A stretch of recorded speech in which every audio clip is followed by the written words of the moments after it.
Welcome to Silent Secrets. I'm your host for tonight's mystery. Today's tale begins with a quiet moment, a simple knock, a forgotten letter, and a truth that was never meant to be discovered. But one hidden secret, buried in the shadows, will turn an ordinary day into a night no one will ever forget. Before we begin, make sure you're subscribed to Silent Secrets and tell us in the comments where you're listening from. We love seeing how far these mysteries travel. Now settle in, dim the lights, and let's uncover tonight's silent secret. Chapter 1. Fay, the Grand Ballroom, awakens the first impression of Rosemont Hall on the night of the Winter Gala, was one of flawless harmony. Light cascaded from crystal chandeliers in 1,000 soft reflections, each facet catching the glow and returning it in gentler form, as though the very air had been polished. The marble floors shone like still water, reflecting silk gowns, black tailcoats, and the slow, deliberate movement of society's finest as they arrived, beneath the high, painted ceiling. Captain Arthur Hastings paused just inside the entrance, removing his gloves and drawing in a breath of appreciation. "Upon my word, Poirot," he murmured, "they have outdone themselves. One might almost forget that this is meant to be a charitable affair rather than a royal reception." Hercule Poirot, standing beside him, surveyed the scene with an expression of polite interest rather than admiration. He was impeccably dressed, his evening suit arranged with mathematical precision, his shoes gleaming, his famous moustache waxed into twin points of exact symmetry. His dark eyes moved, not lingering on the chandeliers or the orchestra, but on the guests themselves. "My friend," Poirot replied gently, "it is precisely because it is a charitable affair that it must be so splendid. Generosity, when displayed, likes to dress itself in beauty." Hastings laughed. "You make it sound rather calculating." Poirot inclined his head. "Calculation is not always a vice." An usher approached, bowing slightly as he relieved them of their coats. Beyond him, the grand ballroom opened in full, its length defined by tall, arched windows draped in velvet, the color of winter plums. At the far end, an orchestra played a restrained waltz, the music floating like perfume through the room, present but never overwhelming. Tables lined the walls, laid with silver trays of champagne, crystal glasses already beaded with cold. The Winter Gala of Rosemont Hall was an annual institution, spoken of weeks in advance and dissected for weeks afterward. Its stated purpose was to raise funds for the city hospital, an aim no one openly questioned. Yet Hastings, even with his naturally trusting disposition, could not help but feel that other motives circulated freely among the guests. Ambition, obligation, resentment, hope. Poirot naturally felt it at once. "Observe, Hastings," he said quietly, adjusting his cuffs. "Already the atmosphere trembles, though the music is calm. Smiles are offered, yes, but not all are returned with ease." Across the floor, a tall man in a dark blue tailcoat greeted arrivals with practiced warmth. His hair was silver at the temples, his posture erect, his bearing confident, without ostentation. This was Charles Whitaker, the evening's host and principal benefactor, a man whose name appeared on hospital wings, museum plaques, and charitable committees throughout the city. "There is Whitaker," Hastings said. "A fine fellow by all accounts. He has given a great deal to the hospital." "Indeed," Poirot replied. "He gives generously, but I have learned, over the years, that generosity sometimes wishes to be repaid, not in money, but in loyalty." As if summoned by their words, Whitaker crossed the ballroom toward them. His smile broadened when he saw Poirot, and he extended his hand. "Monsieur Poirot," he said warmly, "it is a great honor to have you with us this evening, and Captain Hastings, of course. Always a pleasure." Poirot accepted the handshake, noting the firmness of the grip, the steady eye contact, the faint tension beneath the cordial tone. "You are very kind, Mr. Whitaker," Poirot replied. "Such an evening as this. It is a triumph." Whitaker laughed lightly. "A triumph only if the hospital benefits as we hope. But please, enjoy yourselves. Tonight is meant for pleasure." "And yet," Poirot said, his voice mild, Pleasure is rarely without its complications. Whitaker's smile faltered for the briefest moment, so brief that Hastings might have missed it entirely. Poirot did not. "My dear sir," Whitaker said, recovering smoothly, "you detectives see complications everywhere." Poirot bowed his head slightly. "It is my unfortunate habit." Whitaker excused himself, drawn away by another arrival. Hastings watched him go. "You're being suspicious already," Hastings said. "Surely this is simply a social evening." Poirot's eyes followed Whitaker as he moved from group to group, his attention divided with practiced precision. "Tell me, Hastings," he said, "did you notice how many people altered their expressions when he approached?" Hastings frowned, thinking, "I suppose some looked eager, others perhaps less so." "Exactly," Poirot said softly. "Expectation, gratitude, apprehension, these emotions do not coexist without friction." They moved further into the ballroom. Poirot greeted several guests, businessmen, patrons of the arts, a pair of doctors from the hospital board. His manner unfailingly courteous, yet all the while his mind catalogued details. A woman in pale grey whose hand trembled as she lifted her glass. A younger man whose smile was too quick, whose laughter rang a fraction too loudly. A distinguished matron who avoided Whitaker's gaze entirely. Hastings, enjoying himself, accepted champagne from a passing waiter. "You know," he said, "I was rather looking forward to an evening without murders or mysteries." Poirot allowed himself the faintest smile. "One must never tempt fate, my friend." At that moment, the orchestra concluded its piece, and the hum of conversation swelled. Whitaker took his place near the center of the room, raising his hand for attention. "Ladies and gentlemen," he announced, his voice carrying easily, "thank you for joining us tonight in support of a cause close to my heart. Please, enjoy the evening. There will be a short address later, but for now, let us celebrate."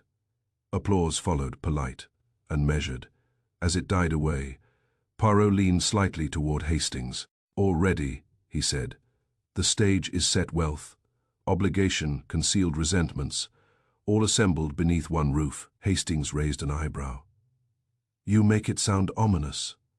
Poirot's gaze rested once more on Whitaker, now deep in conversation with a woman whose expression was strained despite her smile. "Only that when so many private tensions are gathered together, one must listen very carefully. The ballroom awakens, Hastings, and with it, the truth waits to be stirred." The music began again, and couples took to the floor. Rosemont Hall shimmered, alive with elegance and promise. Yet beneath the polished surface, something restless moved, unseen, unheard, but already very much awake. Chapter 2, Fey Toast, that never ends as the hands of the great gilt clock above the orchestra crept toward midnight. The winter gala reached that delicate moment when elegance gives way to ceremony. Conversation softened, laughter became more restrained, and guests gradually oriented themselves toward the raised dais at the far end of the ballroom. Tradition, long established, demanded a formal toast from the evening's host, an expression of gratitude, benevolence, and communal pride. Charles Whitaker mounted the steps with practiced ease. Captain Hastings, standing beside Poirot near the edge of the dance floor, leaned closer. "Here we are," he said. "The inevitable speech." His eyes were fixed upon Whitaker, who stood now beneath the chandeliers, their light catching in the silver threads of his hair. A waiter handed him a crystal glass of champagne, pale gold and lively with rising bubbles. Whitaker accepted it, raising his free hand for silence. "Ladies and gentlemen," he began, his voice resonant and assured, "thank you for your generosity tonight. Each year, this gathering reminds me that when those of means come together, we can do something truly." He paused. At first, it seemed no more than a dramatic hesitation, the sort of pause a practiced speaker might use for effect. Whitaker's smile flickered, then vanished. His eyes widened slightly, not with surprise, but with something closer to confusion. Poirot's posture changed at once. Whitaker tried to continue, but the words did not come. His fingers tightened around the stem of the glass. There was a faint, almost imperceptible tremor in his arm. Then abruptly, the glass slipped from his grasp. It struck the polished floor and shattered, the sharp crack echoing through the ballroom like a gunshot. Champagne sprayed outward. In a brief, glittering arc, collective gasp rippled through the crowd. Whitaker staggered. He reached for the podium, his hand scrabbling clumsily against the carved wood, as though his strength had suddenly abandoned him. His face had gone ashen, the confident color draining away with alarming speed. Someone cried out. The orchestra fell silent mid-measure, bows freezing in the air. For one suspended second, the entire room seemed to hold its breath. Then Charles Whitaker collapsed. He crumpled sideways, striking the dais with a dull thud before sliding to the floor, in an undignified heap. A woman screamed. Several guests surged forward instinctively, while others recoiled, pressing back as though the very air had turned dangerous. Hastings felt his heart hammering. "Good heavens!" he exclaimed. Poirot was already moving. With swift, decisive steps, he crossed the ballroom, slipping past stunned guests and kneeling beside Whitaker's fallen body. The man lay on his side, eyes half open but unfocused, his breathing shallow and irregular. "Give him space," Poirot said sharply, his voice cutting through the rising panic. "Please, stand back." A doctor pushed forward from the crowd, a middle-aged man Hastings recognized from earlier introductions. Together, they assessed the stricken host. The doctor checked Whitaker's pulse, then looked up, his expression grave. "He's alive," he said, "but barely conscious." Poirot nodded, his attention drawn not only to Whitaker, but to the floor beside him. The shattered glass lay scattered like fallen jewels, the champagne soaking into the seams of the marble. Poirot leaned closer, his head tilting slightly. He inhaled, very faintly, but unmistakably. There was a sharp, unfamiliar scent beneath the sweetness of the wine, something acrid, chemical. Poirot's eyes narrowed. "Captain Hastings," he said quietly, without looking up, "do not allow anyone to touch the broken glass." Hastings blinked. "What? Why?" "Because," Poirot replied, rising slowly to his feet. This was no fainting spell. The doctor glanced up at him. "What are you suggesting?" Poirot met his gaze evenly. "That Mr. Whitaker has been poisoned." The word fell into the ballroom like a second shattering blow. A murmur swept through the guests, disbelief, fear, sudden speculation. Several people looked instinctively at their own glasses, some setting them down hurriedly, others clutching them tighter. "That's absurd," someone protested. "Here, tonight." Poirot raised a hand. "Please, there will be time for questions later." Whitaker was carefully lifted and carried toward a side chamber to await transport to the hospital. As he was borne away, Poirot watched closely, his mind already racing ahead, assembling fragments, the toast, the timing, the glass. Hastings followed him as the room descended into confusion. "Poirot," he whispered urgently, "do you truly believe?" "I do," Poirot said. "And I believe also that the poison was in the champagne." Hastings stared at him. "But there must be dozens of glasses." "Precisely," Poirot replied, "which means that only one glass mattered."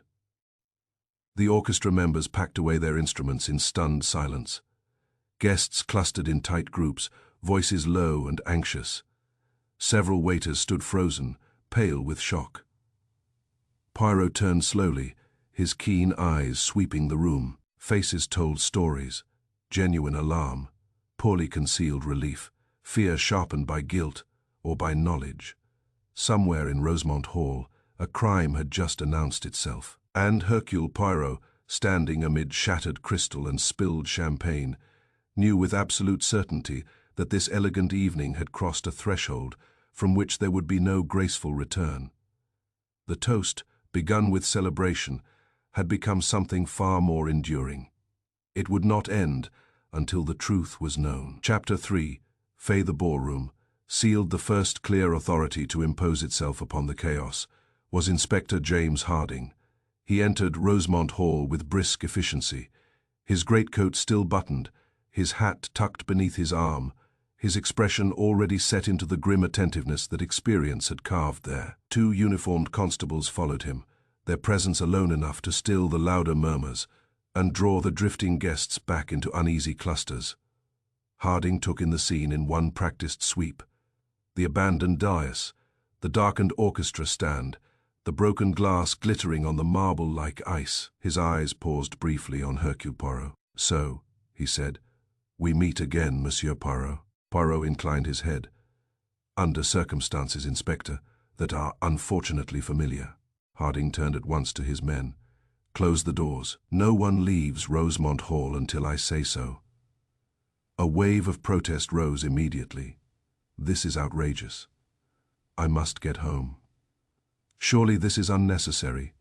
Harding raised his voice, firm but controlled. "Ladies and gentlemen, there has been a serious crime. Until we understand what has occurred, everyone will remain here. This is for your safety as much as for my investigation." Reluctantly, the great doors were shut. The sound echoed through the ballroom with symbolic finality. Rosemont Hall, moments ago a place of elegance and ease, had become something else entirely. A sealed chamber of suspicion. Poirot watched the guests react. Some bristled with indignation. Others seemed relieved to be prevented from leaving, as though escape itself might invite scrutiny. Fear had begun to sharpen faces, stripping away social polish. Harding crouched beside the remains of the champagne glass, now cordoned off. "Doctor says Whitaker was poisoned," he said quietly to Poirot. "You agree?" "I do," Poirot replied. "And not by accident." Harding gestured to a nearby waiter. "Bring me the bottle that poured that glass." The waiter returned promptly, pale and shaken, carrying a silver tray upon which stood the champagne bottle. Its label was pristine, its seal already broken earlier in the evening. Harding examined it closely, then passed it to Poirot. Poirot lifted it, sniffed the neck, tilted it slightly to examine the remaining liquid. His face remained impassive. "It is clean," Poirot said entirely. Harding frowned. "So the poison wasn't in the bottle?" "No," Poirot agreed. "If it were, we would have many victims by now." A murmur passed through the nearest guests, who had been straining to overhear. Several set their glasses down with visible haste. Harding straightened. "Which means someone tampered with Whitaker's glass alone." "Exactly," Poirot said. "A choice of precision rather than chance." He knelt again beside the shattered remains, using his handkerchief. He carefully lifted a fragment of crystal, holding it up to the light. "Observe, Inspector," he said, "along the rim." Harding squinted. "There's something there. A residue," Poirot said softly. "Very fine white." Harding's expression hardened. "Poison powder?"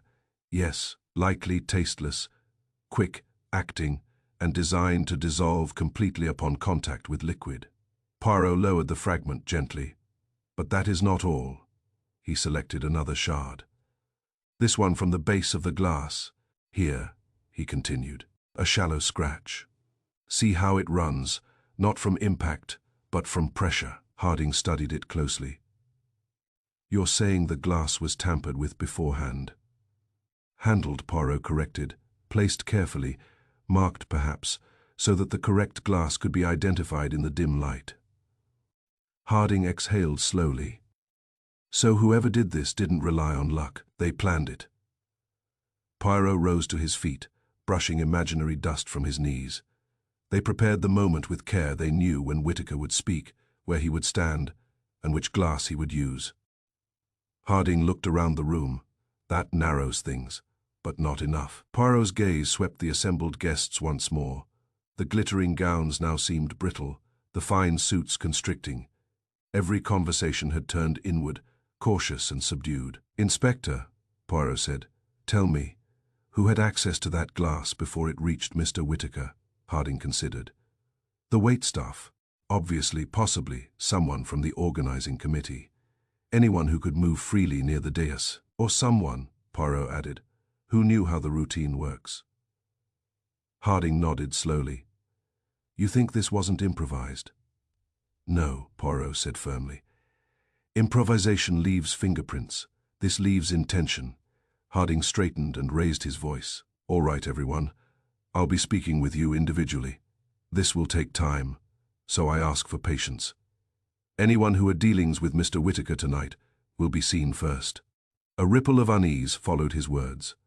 Poirot stepped slightly aside, allowing Harding to take command, yet his mind worked relentlessly. The residue, the scratch, the singularity of the glass. Someone had wanted Charles Whitaker silenced, not publicly disgraced, not wounded, but removed at a precise moment. In full view of all, Hastings joined him, his face pale but animated. "This is extraordinary," he whispered, "to poison a man in front of hundreds of witnesses." "Yes," Poirot replied, "extraordinary, and therefore deliberate." Hastings hesitated.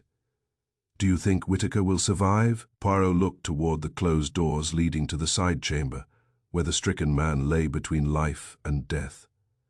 "That," he said quietly, "may determine not only the charge, but the desperation of the person who did this." The ballroom remained sealed.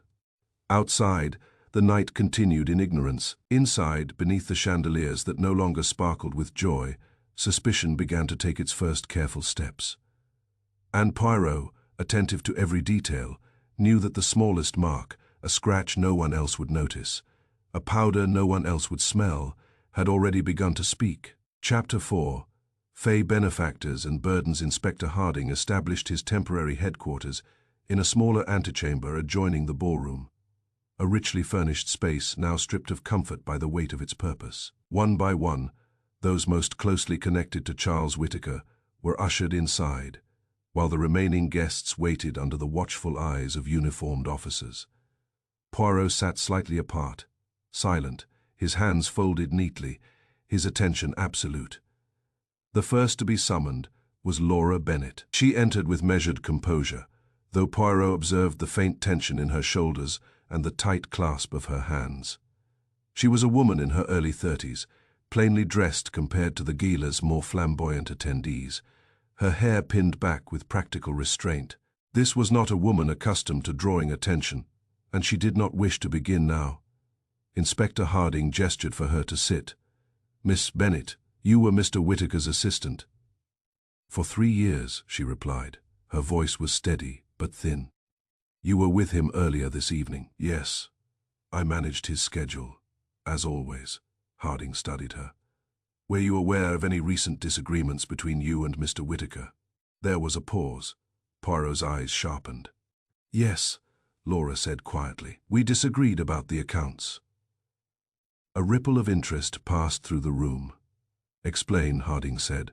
Laura took a breath.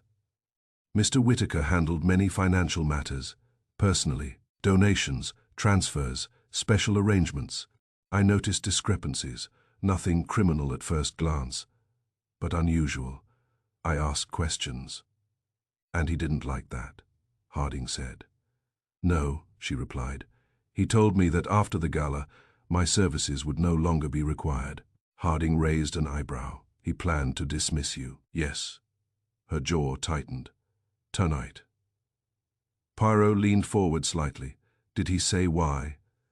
"He said I had forgotten my place," Laura replied. "That curiosity can be dangerous." Silence settled. Harding nodded. "Where were you at the time of the toast?" "In the side corridor, speaking with a supplier about a delayed delivery." "Can anyone confirm that?" "Yes, 2 waiters." Harding made a note. Laura was dismissed, her composure holding, though her eyes betrayed something unresolved, anger perhaps, or fear. The next to enter was Amanda Rowe. She swept into the room with controlled elegance, her fur stole draped just so, her expression one of offended dignity. Yet Poirot noticed the slight pallor beneath her makeup, the way her gaze darted briefly to the door before settling on Harding. "Mrs. Rowe," Harding said, "thank you for your patience." "I find this whole situation quite intolerable," she replied crisply. "I demand to know why." "In due course," Harding interrupted. "For now, I need to ask you about Mr. Whitaker." Amanda's lips thinned. "What about him? Did he threaten you in any way?" She laughed lightly. Too lightly. "No," she said. "Charles was forthright. That was his way." Poirot spoke gently. "Madam, forthrightness often feels like a threat to those with something to lose." Her eyes flicked to him for a moment. The poise slipped. "He had no right," she said sharply. "No right to meddle." Harding leaned forward. "Meddle in what, Mrs. Rowe?" She hesitated, then exhaled in defeat. "My husband's debts." The words seemed to fall heavily. "Gambling," she continued. "Considerable sums. Whitaker discovered it through some banking connection of his. He told me that unless certain expectations were met, he would ensure the matter became public." "Expectations?" Harding asked. "A donation," she snapped. "A very large one." Poirot nodded thoughtfully. "And after midnight?" Her expression hardened. "He said we would discuss matters properly once the gala was over." Harding's pen paused. "Where were you during the toast?" "On the ballroom floor near the orchestra. Half the room could see me." That was true. She left, her composure fraying only slightly as the door closed behind her. The final interview was with Henry Miles. Miles entered nervously, his tie askew, his face drawn. He was a man accustomed to organization, not interrogation. "Mr. Miles," Harding said, "you coordinated this event." "Yes," Miles replied. "Every detail." "Did Mr. Whitaker express dissatisfaction with your work?" Miles swallowed. "Yes." "Why?" "There were accounting errors," he admitted. "Unintentional, but significant. Funds temporarily misallocated." Poirot watched him closely, and Mr. Whitaker noticed. He said that after the gala, he would conduct a full review and make his findings known. Harding's gaze sharpened. "Meaning your career could have been finished?" "Yes," Miles whispered. "Where were you when Whitaker collapsed?" "Behind the days," Miles said quickly, checking the microphone cables. That too could be verified. The door closed behind him, leaving Harding and Poirot alone once more. Harding leaned back, rubbing his temple. "3 people," he said. "3 strong motives." Poirot folded his hands. "Fear, Inspector. Not anger alone, but fear of exposure. That is a powerful spur." Harding frowned. "Any one of them could have done it." "Yes," Poirot replied. "And yet, none of them convince me entirely." Harding looked up sharply. "Why not?" Poirot rose and walked slowly to the window, gazing out into the darkness beyond the glass. "Because Mr. Whitaker was not merely a man who threatened. He was a man who controlled. Such men create many enemies, but only certain enemies dare to act." Harding considered this. "You think we're missing something?" "I am certain of it," Poirot said quietly. Behind them, the sealed ballroom murmured with unease. Midnight had passed. The moment Whitaker had promised revelations had come, and instead of speaking, he had fallen silent. Yet, the burdens he carried, and the secrets he wielded, had not vanished. They had only begun to demand their price. Chapter 5. The balcony. In the snow, the antechamber door closed behind Poirot with a muted click, shutting out the low murmur of anxious voices and the measured tones of Inspector Harding issuing further instructions. For a moment Poirot stood still, listening, not merely to sound, but to atmosphere. There are places, he believed, that remember actions, that hold traces of intention long after the act itself is done. Rosemont Hall was such a place. He moved with quiet purpose through a side corridor and pushed open the glass doors leading to the balcony. Cold air rushed in at once, sharp and invigorating. The gardens beyond lay frozen beneath a pale winter moon, their sculpted hedges stiff with frost. The fountains locked in silent arcs of ice. Snow blanketed every surface, untouched and immaculate, except where it was not. Poirot stepped outside, drawing his coat tighter, his breath clouding faintly before him. The balcony floor, sheltered by the overhang of the roof, was dusted only lightly with snow. But just beyond its edge, clear impressions marred the white surface. Footprints. Poirot crouched, studying them with meticulous care. They were not deep nor hurried, but deliberate. Someone had stepped out onto the balcony, lingered briefly, then returned inside. The snow was crushed unevenly, as though the person had paused, shifted their weight, perhaps waited. He leaned closer. There, mingled with the snow crystals, was a faint sparkle, almost imperceptible, unless one knew to look. glittering flecks, no larger than grains of sand from the ballroom floor. Poirot straightened slowly. "Ah," he murmured to himself, "you sought solitude." The balcony was not intended for lingering tonight. It offered no warmth, no seating, no view worth braving the cold, and yet someone had come here. Someone who wished not to be seen. Poirot's gaze moved to the small tables placed near the balcony doors, meant for guests wishing to rest their glasses while stepping outside for air. Beneath one such table, partially concealed by its carved leg, lay a crumpled object, a glove. Poirot retrieved it carefully, using his handkerchief. It was silk, pale ivory finely made. A woman's glove, elegant and expensive. One finger was lightly dusted with a fine white powder. The same powder he inhaled gently, confirming what his mind already knew. The faint, poisonous scent lingered here too, sharper in the cold air. "So," Poirot said softly, "this is where you prepared yourself." The picture assembled itself with quiet clarity. Someone had carried the poison into the ballroom already concealed, perhaps in a small vial, perhaps in the fold of a glove. But the act of applying it required privacy. Precision demanded stillness, and stillness, in a room of hundreds, is difficult to find. Unless one steps outside. Poirot returned his attention to the glove. Silk, suggesting refinement, but also carelessness. Gloves are removed and replaced. One may forget them in moments of tension. He considered who among the guests wore such gloves, who might discard one without immediate notice. He thought of Laura Bennet, practical, bare-handed. Unlikely Amanda Rowe, always gloved. Yes, but meticulous, controlling. Would she leave such evidence behind? Poirot's brow furrowed. There was something else here. Something subtle. The glove was not abandoned in haste. It had been placed, or dropped, beneath the table, not flung aside, almost as though its owner intended to retrieve it later. But events had intervened.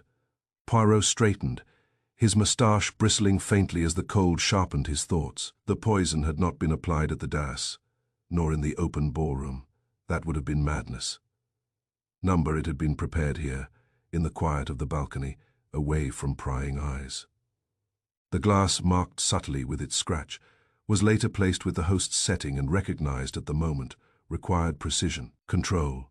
Poirot looked back through the glass doors into the warm glow of the ballroom, where chandeliers still burned above restless figures. Inside, fear ruled.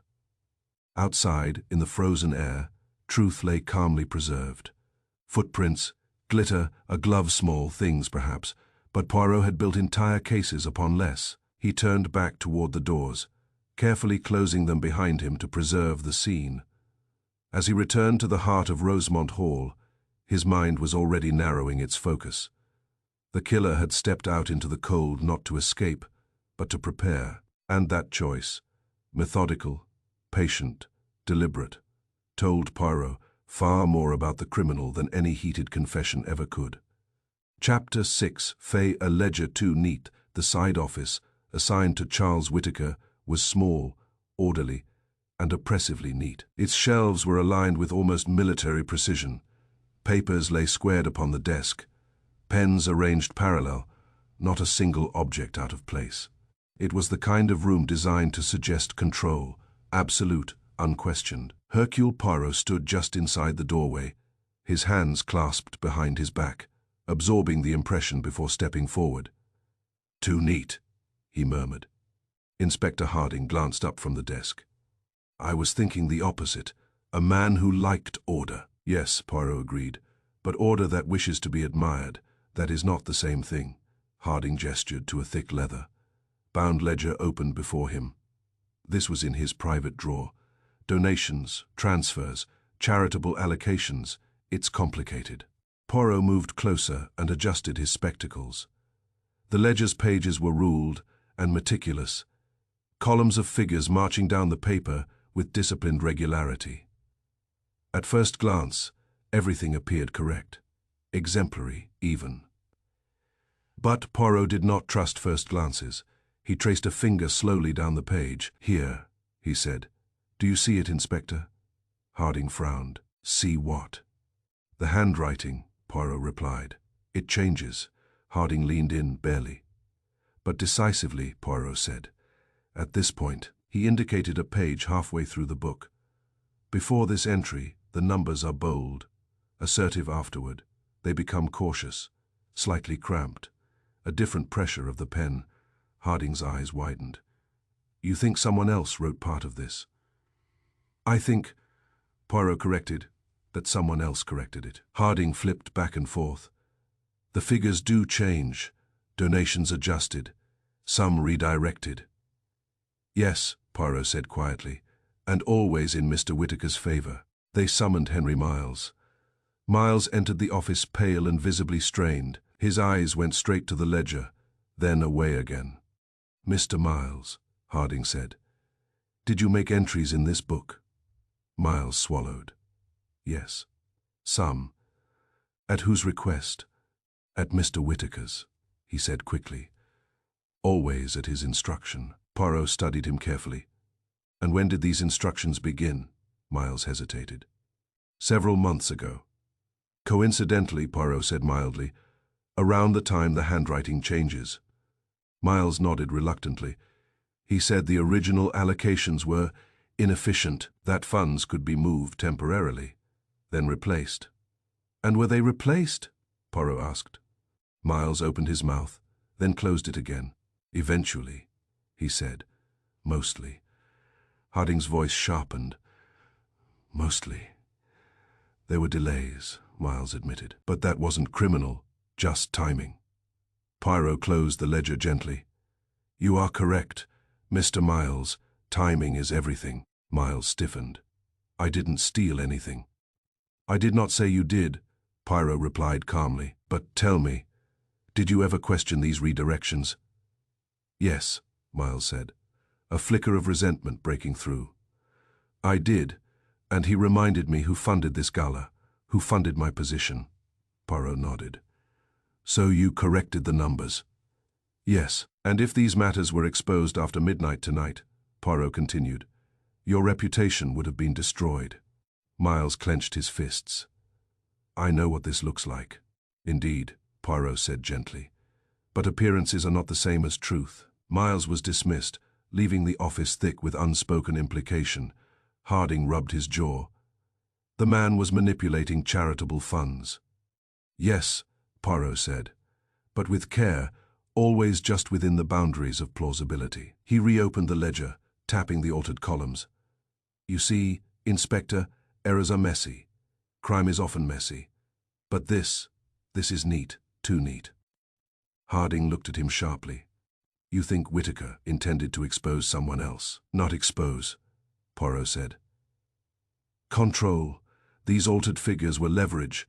A man like Whitaker did not collect secrets to give them away. He used them to bind people to him. Harding exhaled slowly. And at midnight, something was going to change. Yes, Poirot replied. Summoner feared that the balance of power was about to shift. He closed the ledger with finality. These numbers do not hide mistakes, Poirot said quietly. They hide intention. Outside the office, Rosemont Hall remained sealed, its guests restless, its elegance now oppressive. Somewhere among them stood a person who had studied this ledger, understood its meaning, and decided that silence was preferable to exposure. And Poirot, holding the weight of that knowledge, knew the motive had moved from resentment into something far more dangerous, necessity. Chapter 7. Fay. The assistant's fear, Laura Bennet, was brought back to the antechamber just after 2 in the morning. The hours since Whitaker's collapse had taken their toll. Her earlier composure had eroded. The careful control Poirot had first observed was gone, replaced by a taut, brittle anxiety. She sat with her hands folded tightly in her lap, her knuckles pale, her eyes fixed on a point somewhere beyond the wall. Inspector Harding wasted little time. Miss Bennet, he said, there's more you haven't told us. She flinched. I've told you everything I know. Poirot spoke softly. No, Miss Bennet. You have told us what you wished to tell us. She looked at him sharply, then away. Silence stretched. Finally, her shoulders sagged. He was going to destroy me. she said in a low voice. Harding leaned forward. "Explain. He planned to accuse me," Laura continued, the words spilling out now. "During his speech, or immediately after, he said I had been siphoning funds, that I had manipulated the accounts." Poirot's eyes narrowed. "And had you?" "No," she said fiercely. "Never. I questioned his methods, that's all. But he twisted it. He said the evidence could be made to point anywhere." Harding exchanged a glance with Poirot. "So you feared exposure?" "Yes," Laura whispered. "Not just dismissal. Ruin. No one would have believed me over him." Poirot inclined his head. "And earlier this evening, you met Mr. Whitaker alone." She hesitated, then nodded. "On the balcony. I needed privacy. I begged him not to do it." Harding stiffened. "At what time?" "Shortly before the toast." Poirot's voice was gentle but precise. "Tell us exactly what happened." Laura swallowed. "I followed him out. It was cold. I told him I would resign quietly, that I would say nothing if he would spare me public disgrace. He listened. He said he would consider it." "And then," Harding pressed, "and then he told me," she said, her voice breaking, "that consideration depended on my loyalty, absolute loyalty forever." Silence settled heavily. Poirot studied her face. Fear, yes, desperation. But something else too, relief, perhaps, at having finally spoken. "And after that?" Poirot asked. "He went back inside," Laura said. "I stayed a moment longer. I was shaking." Poirot nodded slowly. "You did not touch his glass?" "No," she said instantly. "I swear it." Poirot believed her. Not because of her words alone, but because of what was absent. He glanced down at her hands. "Your gloves, Miss Bennet." She looked confused. "What about them?" "You are wearing them," Poirot said. "Yes, I always do at formal events. They are intact," Poirot continued. "Both of them." Laura stared at him. "Of course they are." Poirot smiled faintly. "Indeed." Harding frowned. "What are you getting at?" Poirot rose and moved to the table where the evidence lay. From a sealed bag he removed the silk glove found on the balcony. "This," he said, "was left outside, a glove dusted with poison." Laura recoiled. "That isn't mine." "No," Poirot said calmly, "it is not." He turned back to Harding. "Miss Bennet met Whitaker on the balcony." "Yes, but she did not prepare the poison there. Her gloves are whole, untouched." Harding considered this. "So someone else met him later, or separately?" "Yes," Poirot said. "Someone else who required privacy, someone else who feared what would happen after midnight." Laura sagged in her chair, relief and exhaustion mingling in her expression. "You believe me?" she asked. "I believe," Poirot said gently, "that you feared disgrace, not murder." Harding nodded slowly. "You may wait outside." As Laura left, Poirot turned back toward the ballroom doors, behind which the remaining guests waited, restless and watchful. "Another private meeting," Harding said. "Another secret conversation." Poirot's eyes gleamed with quiet certainty. "And another glove, Inspector, silk. Elegant, careless." He paused. "Someone else had reason to be alone with Charles Whitaker," Poirot continued. "And unlike Miss Bennet, that person came not to plead, but to prepare." The net was tightening now, not around fear, but around intent. Chapter 8, Faye the socialite's secret. Amanda Rowe was no longer offended. When she was brought once more into the antechamber, the brittle hauteur she had worn earlier had collapsed entirely. She moved as though exhausted by the weight of pretense, her shoulders stiff, her face drawn tight with a strain that even the most careful cosmetics could not disguise. Only one thing about her remained immaculate. Her appearance was still perfectly composed, as though order itself were a last defense. Inspector Harding gestured to the chair. "Mrs. Rowe, we need to speak again." She sat without protest. Poirot observed at once what Harding did not. She wore only one glove. The other hand was bare. Amanda followed his gaze and stiffened, but said nothing. Harding began. "Earlier, You told us Mr. Whitaker threatened to expose your husband's gambling debts. That is correct, she said quietly. For how long had this been going on? Amanda closed her eyes. When she opened them again, something like resignation had taken hold. Years, she said, nearly 5. Hastings, standing near the door, inhaled sharply. He discovered it accidentally at first. Amanda continued. My husband's name appeared in some financial report Whitaker reviewed. After that, it was never accidental again. Poirot spoke gently. And what did he demand, Mrs. Rowe? Money, influence, introductions. Her voice tightened. Support for causes I neither trusted nor understood. He liked reminding me that silence has a price. And tonight, Harding asked. Amanda's fingers curled in her lap. Tonight he told me the arrangement was no longer sufficient. Poirot raised an eyebrow. Meaning? He said he was tired of maintaining balance, she replied. That he intended to clean house, his words. Harding leaned forward during the speech. Yes, she said bitterly, he implied as much. That after midnight, certain truths would no longer be postponed. Poirot nodded slowly. So you were afraid? Yes, Amanda said, terrified. Harding's tone hardened, enough to kill him. Her head snapped up. Number Poirot interjected softly. Tell us about the balcony. Amanda hesitated. I went out briefly. I felt faint. The room was suffocating. At what time? Poirot asked. Before midnight, she said quickly. Well, before the toast. I returned almost at once. Poirot regarded her steadily. And you were alone? Yes, he stepped closer. Mrs. Rowe, Poirot said. May I see your gloves? Her eyes flicked to her bare hand. I seem to have misplaced one. Indeed, Poirot said gently. He turned to Harding. Inspector, the glove recovered from the balcony. Harding retrieved the sealed evidence bag and placed it on the table. Poirot removed the glove with careful precision. Amanda stared at it, her face draining of color. Poirot held it beside her remaining glove. The match was exact. Same pale ivory silk. Same delicate stitching along the cuff. Same faint, embroidered flourish near the wrist. An unnecessary elegance chosen by someone who valued appearance. Poirot's voice was calm, almost kind. Your gloves are a pair, Mrs. Rowe. She said nothing. Poirot continued. And the glove found outside was dusted with poison. Amanda's breath caught.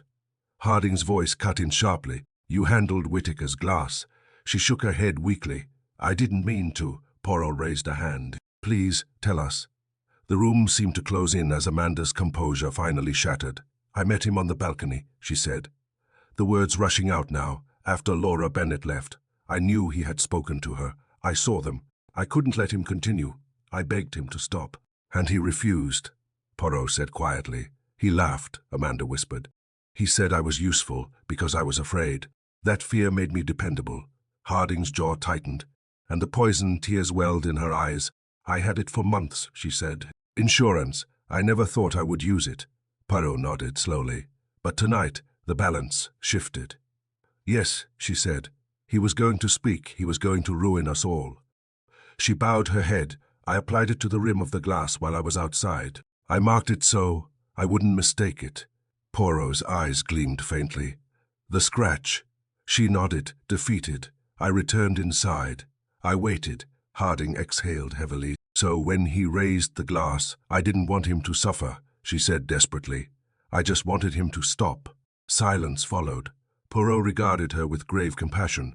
Madam, he said, you wished for silence, but you created something far louder. Amanda's shoulders sagged. Is he dead? Poirot paused. He still lives. A sob escaped her, sharp and uncontrollable. Inspector Harding rose. Amanda Rowe, you are under arrest for the attempted murder of Charles Whitaker. As she was led away, Poirot remained standing, his gaze fixed on the glove still resting upon the table. Fear had driven her, but fear, he knew, does not absolve intention. The elegance of the Gala, the silk of a glove, the precision of a poisoned rim, all had conspired to disguise an act born of desperation, and yet the truth had emerged, as it always did quietly. Inevitably, Chapter 90 von Poirot's revelation, the chandelier still burned. Though the night had advanced toward dawn. No one suggested extinguishing them. Their light, once festive, now merciless, fell upon the grand ballroom with unwavering clarity, illuminating every anxious face, every strained posture, every whisper cut short by fear. At Poirot's request, Inspector Harding ordered the guests assembled. They gathered slowly, reluctantly, beneath the chandeliers, where hours earlier they had danced and laughed. The orchestra sat motionless at the far end of the room, instruments in hand, waiting not for music but for release. No one spoke above a murmur. Every sound seemed amplified, the rustle of silk, the creak of shoes against marble, the soft clearing of throats. Hercule Poirot stepped forward. He stood with his customary neatness, hands folded, expression composed, yet there was gravity in him now, a solemn precision that commanded attention without force. "Ladies and gentlemen," Poirot began, his voice calm but resonant, "thank you for your patience. I regret that your evening of charity has become an occasion of distress.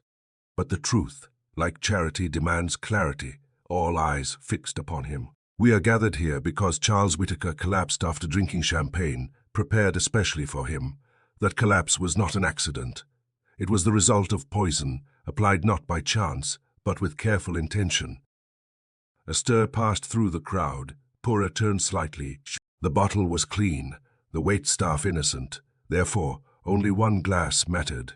One glass, prepared in advance, marked subtly, so it could be recognized at the crucial moment. He paused. "A shallow scratch at the base," he continued, "barely visible, yet sufficient. It ensured that when the time came, when midnight approached, the correct glass would be chosen." Several guests exchanged uneasy glances. Poirot's gaze swept the room. The poison was applied on the balcony. Why there? Because privacy was required. Because the act demanded calm, stillness, and certainty. He lifted his hand slightly. Footprints in the snow confirmed a brief visit. Glitter from the ballroom floor traveled with the visitor. And beneath a table we found a silk glove, elegant ivory, dusted with poison. A collective intake of breath followed. Poirot turned slowly until his eyes rested on Amanda Rowe.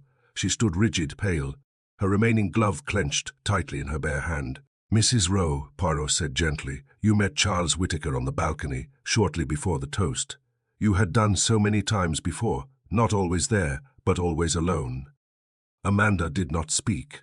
"For years," Poirot continued, "you lived under quiet coercion. Your husband's debts gave Mr. Whitaker power over you power. He exercised not loudly, but relentlessly. Donations demanded, favors extracted, silence bought again and again." Poirot's voice softened, but did not weaken. Tonight, Mr. Whitaker intended to change the arrangement. He planned to speak, to expose, to free himself from the balance he had so carefully maintained, at your expense. Amanda's shoulders trembled. "You knew," Poirot said, "that when he raised his glass at midnight, he would drink from it. You had watched this ritual before, so you prepared the moment." He gestured toward the evidence table. "The glove you left behind matches the one you still wear, same silk, same stitching, and upon it, the same fine powder found on the rim of the glass." A murmur rippled through the room. The poison, Poirot concluded, was applied deliberately, efficiently, without haste, not in anger, but in decision. Silence fell absolute and heavy. Poirot inclined his head toward Amanda Rowe. "Your motive was not greed, nor ambition. It was freedom, freedom from fear, from years of quiet domination." He paused, then added softly, "But freedom purchased through murder is never truly freedom." Inspector Harding stepped forward. "Mrs. Rowe, you have heard the explanation. Do you deny it?" Amanda lifted her head at last. Her eyes were wet but clear. "No," she said. "I do not." The room seemed to exhale as one. Poirot clasped his hands once more. "That is all, ladies and gentlemen." The chandeliers continued to glow, unwavering, as the truth laid bare at last settled over Rosemont Hall. The orchestra did not play. There was no music left for the night. Chapter 10, Fefrin. The Gala grows cold. Amanda Rowe did not resist. When Inspector Harding placed a hand lightly upon her arm, she rose with quiet dignity, as though some terrible tension had finally been released from her frame. The woman who had entered Rosemont Hall that evening, cloaked in confidence and social grace, now appeared smaller, almost fragile, but there was, too, a strange calm about her. "I wanted him silent," she said, her voice steady despite the tears that glistened in her eyes. "Before he could destroy us, completely, before my children knew what kind of man had held their future hostage." "No," one spoke. There was nothing left to add. Inspector Harding nodded once, a professional acknowledgement, rather than judgment. "You'll come with us now, Mrs. Rowe." As she was led away between two constables, the assembled guests parted instinctively, avoiding her gaze, avoiding one another. No whispers followed her. The moment had passed beyond scandal into something colder and more sobering. The truth has that effect. On and by one, Inspector Harding dismissed the guests. The grand doors of Rosemont Hall were opened at last, and the winter air crept inside, carrying with it the faint scent of snow and dawn. Carriages were summoned, coats retrieved, and society's finest departed in subdued silence, their earlier brilliance dulled by the night's revelation. Captain Hastings watched them go, his face troubled. "It's extraordinary," he said quietly. "Only hours ago they were laughing, dancing. And now, Poirot said gently, they will remember." They stood together near the center of the ballroom. The orchestra had packed away its instruments, the musicians departing with solemn nods. The chandeliers still burned, though their light seemed harsher now, stripped of warmth by what it had witnessed. Poirot looked up at them thoughtfully. "Observe, Hastings," he said, "how magnificence can disguise the most delicate forms of cruelty. Fine clothes, polite smiles, benevolence displayed like a jewel, and yet beneath it, fear, coercion, suffering conducted in silence." Hastings frowned.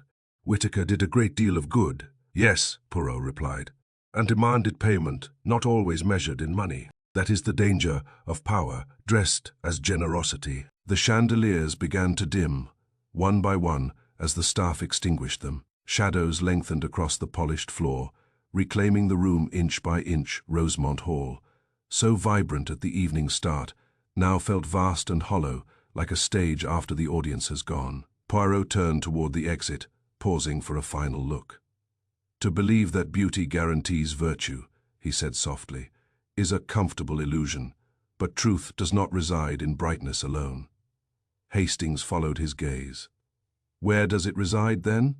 Poirot allowed himself a faint, knowing smile. "In the shadows, in what is overlooked, in what waits quietly to be noticed." They walked toward the doors together, their footsteps echoing faintly. Outside, the sky had begun to pale with the first suggestion of morning. Snow lay undisturbed beyond the steps, fresh and unmarked, as though the night wished to erase itself behind them. Rosemont Hall stood silent, its grandeur emptied of magic. The gala was over and, as always, Hercule Poirot left knowing that while elegance may conceal cruelty, it can never outlast the patient certainty of truth.